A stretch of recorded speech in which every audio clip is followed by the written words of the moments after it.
Haryanvi singer Masoom Sharma इन दिनों काफ़ी सुर्खियों में हैं। साथ ही सुर्खियों में है मासूम शर्मा द्वारा पंजाब यूनिवर्सिटी के अंदर किया गया म्यूजिकल शो। अब इस मामले में एक नया मोड़ आया है। इस नए मोड़ के अंतर्गत पंजाब हरियाणा हाईकोर्ट के अंदर प्रैक्टिस कर रहे वकील यतिन मेहता द्वारा हाईकोर्ट के अंदर एक अवमानना याचिका डाली गई है, जिसमें सीधे तौर पर कहा गया है कि मासूम शर्मा द्वारा पंजाब यूनिवर्सिटी के अंदर जो म्यूजिकल शो किया गया उस दौरान हिंसा और हथियारों को बढ़ावा देने वाले गाने गाए गए, जो कि सीधे तौर पर पंजाब हरियाणा हाईकोर्ट द्वारा पूर्व में पारित किए गए निर्देशों की उल्लंघना है। इस पर विस्तार से चर्चा करने के लिए हमारे साथ खुद पंजाब हरियाणा हाईकोर्ट के वकील यतिन मेहता हैं। सर, सबसे पहले तो बहुत बहुत स्वागत है आपका सूर्य समाचार पर। सबसे पहले सारे दर्शकों का देखने को उनको मैं नमस्कार कहना चाहता हूँ। सर, पूरा मैटर किस तरीके का रहा और जो निर्देश लागू किए गए थे उसकी सुनवाई भी हुई, क्या कुछ सीधे तौर पर गाइडेंस जो है वो निर्देश जो हैं वो हाईकोर्ट की तरफ से दिए गए? इस मामले में ये हुआ था, हमने Punjab and Haryana high court में कंटेम्प्ट पिटीशन फाइल करी थी। जो कंटेम्प्ट पिटीशन में ये होता है कि जो पुरानी एक Punjab and Haryana high court की एक जजमेंट आई थी 2019 में, मैं आपके दर्शकों को वो जजमेंट में जो जज साहब ने उसमें निर्देश दिए थे वो भी पढ़ के सुना देता हूँ। उस जजमेंट की क्लियरली वायलेशन हो रही थी और बहुत काफ़ी पिछले समय से भी और भी शो होते थे तो उन पर भी इसकी वायलेशन करी जाती थी।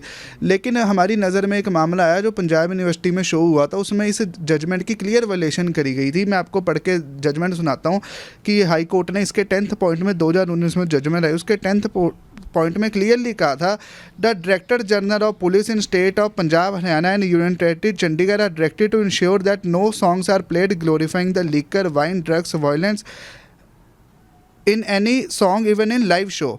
और इसके 15वां एक 15th पॉइंट है, उसमें हाई कोर्ट ने जजमेंट में कहा था, the district magistrate senior superintendent of police superintendent of police of each district shall be personally responsible to ensure compliance of the direction issued here above. ये judgment की clear violation करी गई थी। Punjab university में एक शो कराया गया था 28 मार्च में, जिसमें एक आदित्य ठाकुर नाम के एक युवक थे जो डिपार्टमेंट ऑफ यूआईटी के फर्स्ट ईयर के स्टूडेंट थे, उनकी हत्या भी कर दी गई थी। शो में ऐसे गाने गाए गए थे जो हथियारों को प्रमोट करते हैं, जो वायलेंस को प्रमोट करते हैं, और हाई कोर्ट की जजमेंट की क्लियर वायलेशन करी गई थी। जो ऐसे गाने जब ये रिलीज़ होते हैं तो इन गानों में ऐसे रिलीज़ गाने जब होते हैं तो ये लोगों को, जनता को प्रोवोक करते हैं।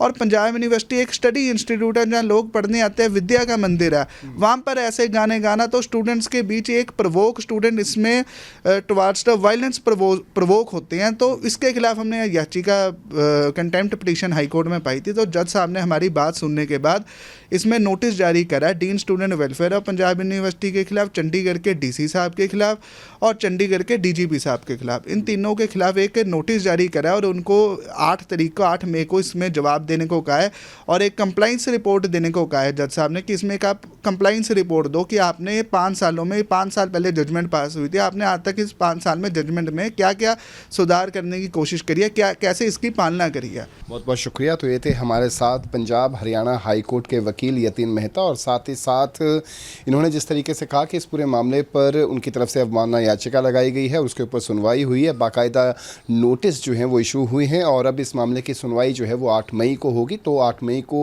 कोर्ट क्या वर्डिक्ट सुनाता है उस पर जो है वो सबकी निगाहें टिकी होंगी। चंडीगढ़ से कैमरा पर्सन विशाल गुलाटी के साथ रवि चंदेल, सूर्य समाचार।